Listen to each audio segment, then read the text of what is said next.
මුදල් කළමනාකරණය පිළිබඳ අපේ වීඩියෝ බලලා බොහෝ දෙනෙක් අහපු ප්‍රශ්නයක් තමයි ව්‍යාපාරිකයෙක් කොහොමද මේ විදිහට මුදල් කළමනාකරණය කරගන්නේ කියලා. මොකද ඔහුට මාසිකව ලැබෙන ස්ථිර ආදායමක් නැති නිසා.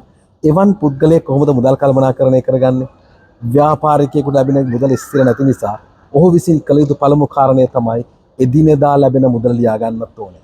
එදිනෙදා වියදම් වෙන ටිකත් ලියා ගන්න ඕනේ. ඒ විදිහට ආදායමෙන් වියදම අඩු කළ ඉතුරු වෙන මුදල තමයි ඒ විදිහට කොටස් 6කට බෙදන්න අවශ්‍ය වෙන්නේ. මොනවද කොටස් 6 අපි නැවතත් මතක් කරගන්නවා නම් 55ක් අත්‍යවශ්‍ය දේවල් වලට.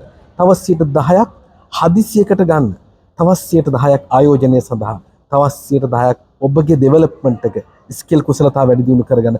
තවත් 10ක් විනෝද වෙන්න සහ ඉතුරු 5 ඩොනේෂන් වලට තමයි වෙන් කරන්න කියලා අපි කිව්වේ. ඉතින් මේ විදිහට මුදල් කළමනාකරණය කරගන්න වෙන් කරන දේවල් අනිවාර්යයෙන්ම අපි කලින් වීඩියෝ සඳහන් කරපු විදිහට පාවිච්චි කරන්න ඔබට අනිවාර්යයෙන්ම දියුණු වෙන්න පුළුවන්.